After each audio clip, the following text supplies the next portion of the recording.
Thank you for joining me on another episode of She Leads Now podcast, where we help career and entrepreneurial women gain the tools to develop a success mindset, create winning strategies, build collaborative relationships, and take bold action towards creating impact and fulfillment in their lives and careers.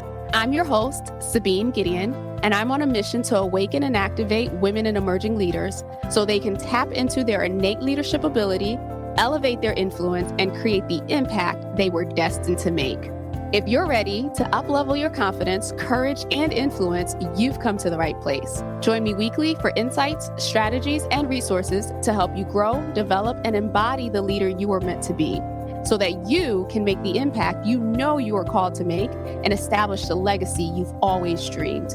The world eagerly awaits the emergence of your brilliance, impact, and influence. So with that, let's dive into this week's episode.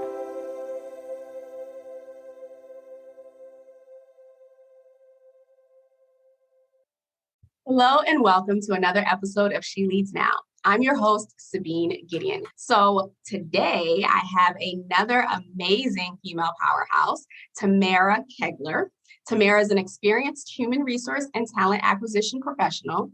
In her current role as Director of HR and Talent Acquisition, she serves as a trusted advisor to senior executives in the areas of building an HR foundation, hiring and retaining talent, defining company culture, and contributing to organizational success. Above all, Tamara is a people person, having started her career as a therapist prior to transitioning into the human resources field. How appropriate. And she is also passionate about inspiring and motivating others to achieve their highest potential. With that, welcome to the show. I am excited to have you here and to have this conversation. Thank you so much, Sabine. It is a pleasure and an honor to be here. I've been waiting for this conversation for a while. So before we get into the meat of what you do and what, reimagining, redefining, rehumanizing looks like, I'd love for you to share briefly your career journey and that transition from therapist to HR. Absolutely. So as you mentioned, I started my career as a therapist. So I'm originally from South Florida. I hope it's okay for me to say this. I'm originally from South Florida. And upon graduating from graduate school, I moved to Georgia briefly. I was a therapist at the time. I was working with at-risk youth, domestic violence adults. I conducted individual counseling, group counseling. It was very rewarding work. It was something that I was very passionate about and that really spoke to my heart. I was much younger at the time. And what I will say is that it was emotionally draining. And so for me, I really enjoyed the people aspect of the role. And so I wanted to keep that piece. So I wanted to continue to work with people, however, not in that capacity. And so I looked for a way to keep the people aspect and maybe in a different capacity. So throughout college, I worked in retail. And so I ended up right back in retail. I worked in customer service, and an opportunity arose where I was able to hire temporary and seasonal talent for the organization. And I was the liaison with the staffing agency. I was interviewing candidates for the roles, hiring them. And when the season ended, we transitioned some of those employees into full-time permanent employees into the organization. So then my role expanded into benefits open enrollment. And then I was doing minor employee relations, and I was building rapport with the employees who were originally temporary employees and seasonal employees. And so I became really that trusted person, or that trusted advisor, if you will, to the employees, and the liaison from the employees to the leadership team.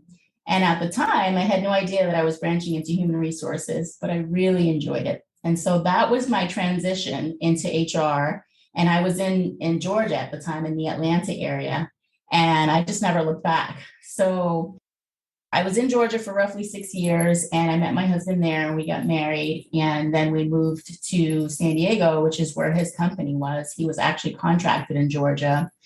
And we've been here in San Diego since 2012. So it's been an interesting journey. And I find the relation between HR and psychology and counseling is very closely related.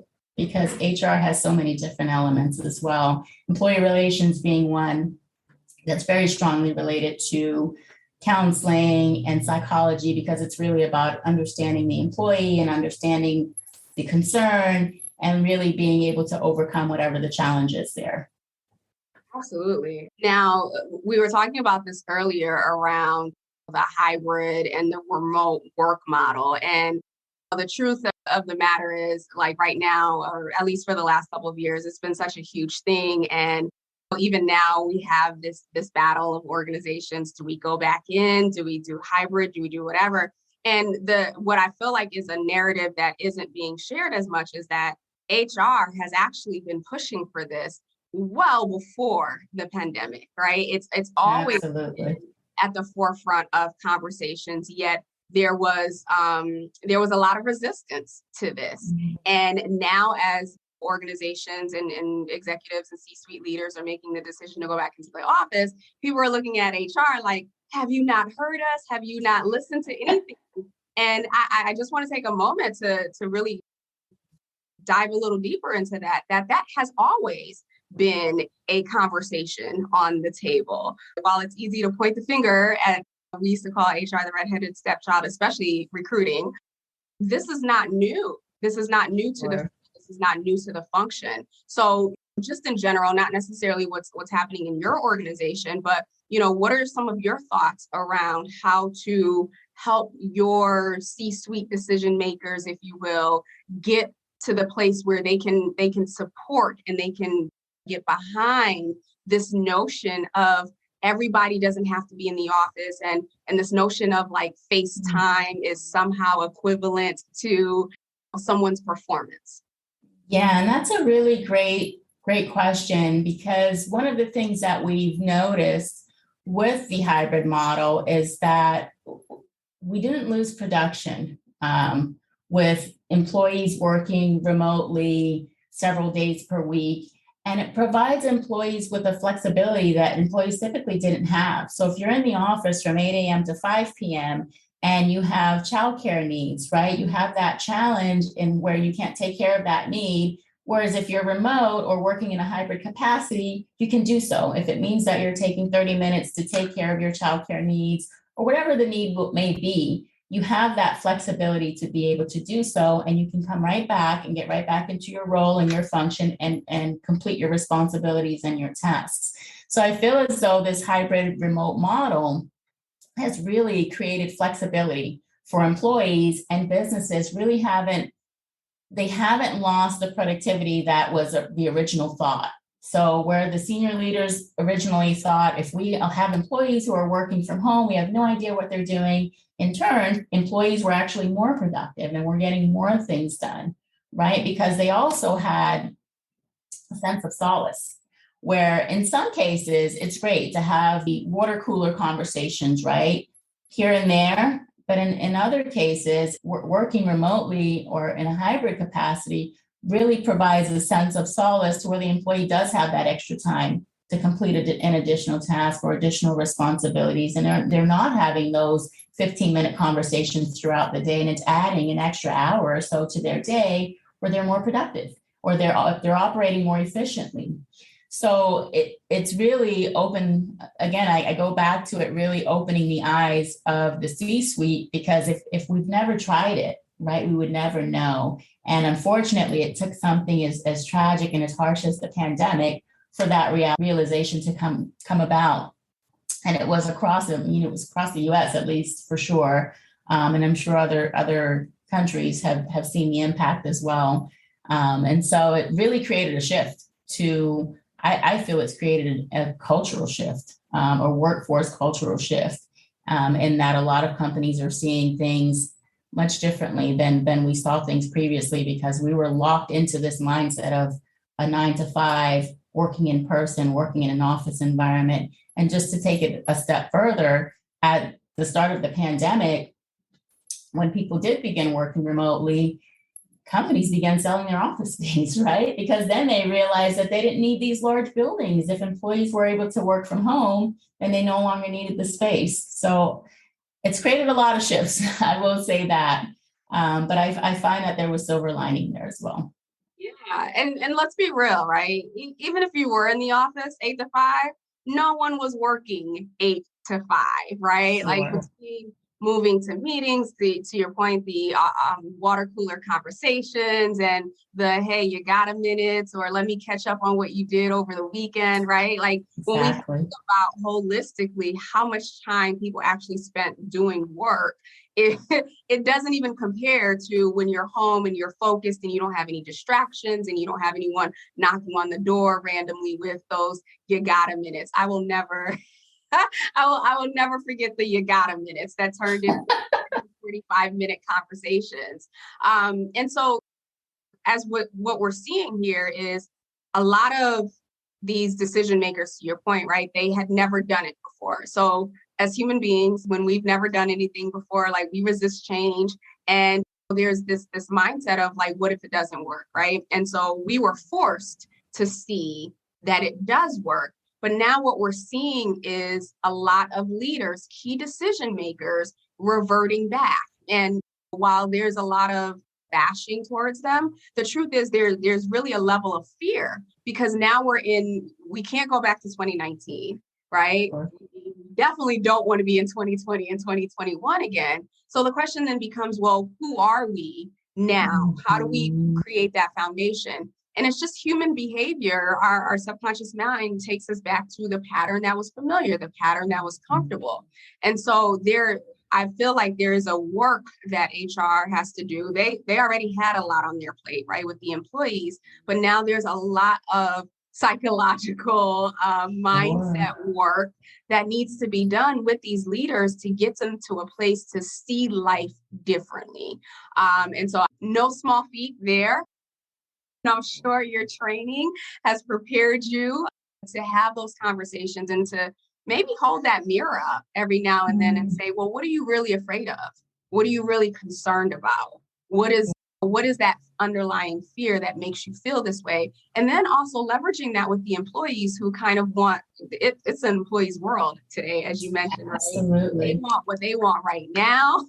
And they don't care that their leaders have to process the emotions or that they have to process their fears. And so it's just a unique place to be right now. How are you, just you personally, just balancing that act, if you will, of supporting the employees? Like, I hear you, I understand, I recognize, while also being compassionate and empathetic to the leaders, because most people forget that the leaders are people too. Yeah, absolutely. Also went through some trauma as well. So share with us a little bit of the techniques, the magic that you are working to support your leadership and the team and the staff in coming to a place where we can all just remember that we're all human beings trying to navigate an uncharted territory. Absolutely. We really are in an opportune time. Sabine, now is a great time to determine what exactly are our needs from an organizational perspective. So here's where we were. We were working 8 to 5 in 2019. We were in person in the office. 2020 happened, and here we're on the tail end of the pandemic, if you will. And now is a great time to determine, okay, so where do we go from here? What exactly does the organization need? And it's different depending on the organization, right? So it's really a time to sit with your senior leaders and ask that question. What are our needs as an organization, and how do we move forward? So what are you seeing in the marketplace from a recruiting strategy or a diversity recruitment strategy in terms of making people feel from the beginning, from the first conversation that they have with an organization to the time that they have an offer, that this is a place where I could see myself, this is a place where I can make an impact, and this is the place that will create or provide some level of fulfillment? Absolutely. So for me, it really starts with the initial point of contact. So if a candidate is interested in an opportunity within an organization, they're likely looking at the company's website, right? And what does the website say as it relates to the career opportunity? Is there a page on diversity, equity, and inclusion? Is there a picture of your workforce? What's the verbiage on your website? How inviting is it to me as the candidate? And so for me, it starts right there with recruitment. So I'm invited to your website. I'm taking a look at your website. Then I'm looking at your job descriptions. How are the descriptions written? Are they clear? And what are the requirements for the role? Does the role require necessarily a bachelor's degree or a graduate degree if it's more of an administrative role that doesn't necessarily require that level of education? So there's the website, there's the job description, and then there's the initial conversation with the recruiter, or depending on your organization, the hiring manager, whoever the person speaks with initially. What's that conversation like? Is the hiring manager or the recruiter discussing the company's culture with the candidate? Are they discussing what they can expect if they become an employee with the organization? And then as that candidate walks through that recruiting process, what's the energy level like? Am I receiving the same level of respect and energy that I received from the recruiter with the hiring manager, all the way through to the potential offer stage? Now, of course, along the lines of the recruiting process, there are assessments in place depending on the role. Are the assessments needed? So there are questions along the way, if you're thinking about diversity, equity, and inclusion, that you'll want to review so that you ensure that you're inviting any and everyone to apply to your website, to apply to your opportunity, so that you can really attract a diverse workforce and you can really attract diverse ideas and people from diverse organizations. So for me, it starts with recruitment and that initial invite to the organization's website. And then I can go even a little bit further to when the employee joins the organization, because it really is all about the company's culture. And so from an HR perspective, we have to ensure that we've created that culture. And if we haven't, then that's work for us to do, to at least build the foundation and create the culture of the organization so that we do invite diverse talent into an organization. Absolutely. I mean, I've had the experience of feeling like a bait and switch, right? Like go through the process and then you get in the first week and you're kind of like, where am I? Like, what happened to the people and the environment that I met in the beginning? And I don't know about you, but like I can think back to every job that I've ever started. By the end of the first week, maybe the first 2 weeks at most, I decided how long I was going to be there. Like, it was like, okay, I'm going to give this place 2 years. I'm going to give this place 3 years. Like, whatever that number was, like, it was it is quick for me to make that decision. It didn't take 6 months for me to question, is this the place that I want to be in, right? And so that's the mindset that I think leaders, hiring managers, HR, that they are forgetting. They probably experience it themselves, but they're forgetting that candidates are having that same experience. Like, they're determining from the beginning, from jump, how long am I going to be here? And of course, no one's going to communicate. All right, Sally, you got 2 years out of me, and then I'm out. So the question is, and I think the average now is about 1.8 years in terms of for these generations, and it's getting lower and lower. And so knowing that, it's important for organizations, again, not just HR, even though HR might be the one who leads the function, so to speak, but it's important for all leaders within the organization to take these considerations into mind and say, okay, these people are going to come in, they're going to have an expectation around what this looks like for growth, what this looks like for development, what this looks like in terms of psychological safety. How do we look at what we have going on to determine whether or not it's a fit? And so kind of transitioning here, right, as we think about the changes and the shifts and the reimagining and the redefining, a couple articles that I've read recently talked about the boomerang strategy that a lot of organizations are leveraging, in which and I'll let you speak to this, but they're basically looking at people who left the organization and saying, hey, would you like to come back? And I think part of that is because there was no strategy in terms of not just succession planning, but more so, what does that knowledge transfer look like when the boomers start to leave the workforce, when women who are in leadership positions or who are pretty much wearing a lot of hats who have left the organization, what does that knowledge transfer look like? So I'm curious to your thoughts on this whole boomerang strategy, how effective it is, and how effective you think it will be in supporting organizations and kind of bridging their talent gaps. Absolutely. That's a great point because where we are currently, we have so many generations in the workforce working together all at once, right at this moment, which again, it creates a really opportune time to where we have the boomers, if you will, who are preparing for retirement, who have all of this knowledge, and some have been within an organization for 20 plus years, right? And they're transitioning out. And so how do we as HR professionals and even as managers of divisions and departments, how do we ensure that maybe there's a mentor-mentee relationship so that there is that transfer of knowledge? And that's what will really help the newer generation that are entering the workforce to understand the organization, the culture, everything that that boomer that's leaving the organization has learned, or as much as possible that they've learned along the way.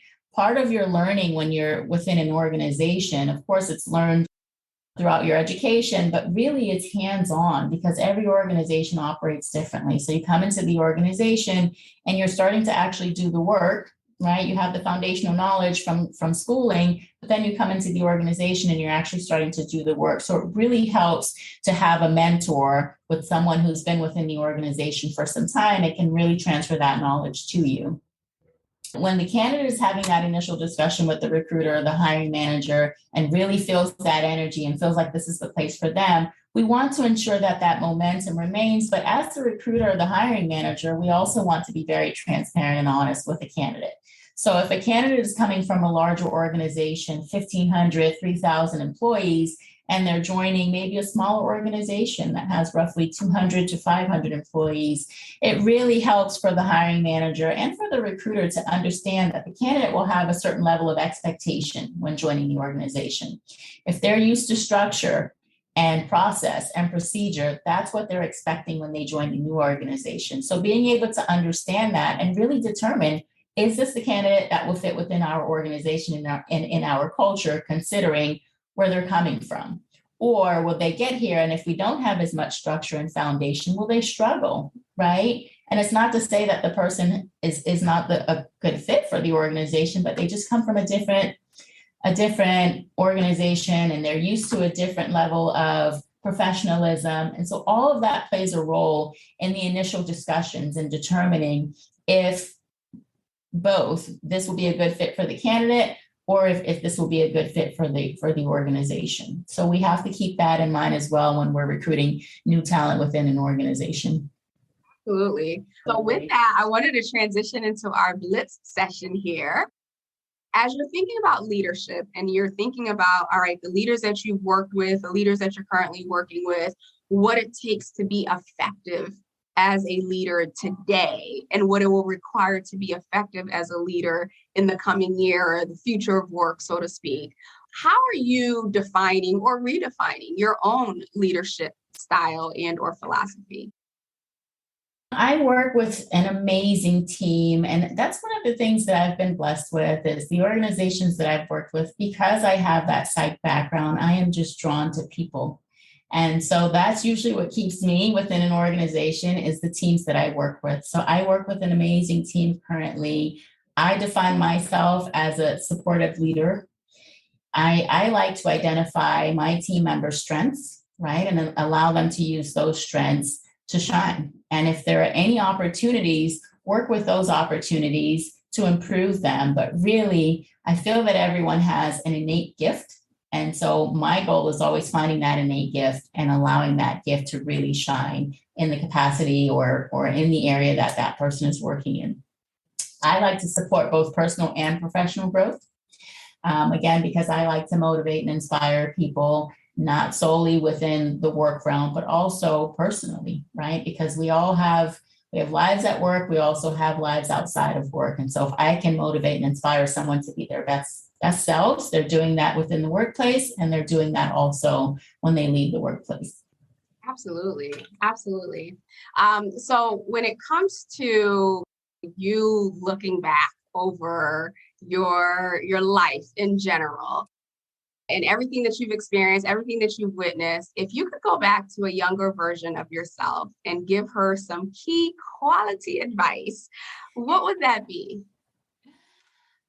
I would tell a younger me to be a little bit more open and speak up, a little bit more assertive, and to acknowledge the gift that I had then that I didn't quite know how to verbalize and utilize, and to just to share with everyone that I was in contact with, or everyone that I was meeting with. I have, over the years, I've been a little bit more of an introvert, self-proclaimed introvert, if you will.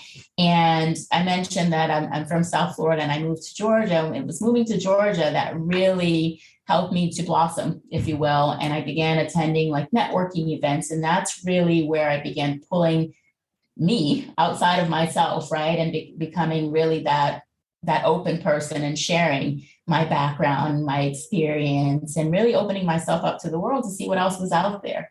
So I would tell that younger me to speak up, to be a little bit more assertive, to acknowledge the gift that I have, and that the world really needs it, right? The world needs everybody's innate gift, and it's really up to that person to acknowledge the gift that we have and to share that with the world.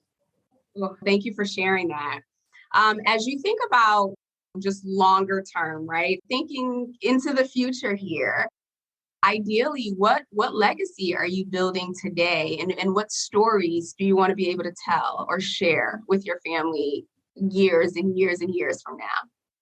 Sure.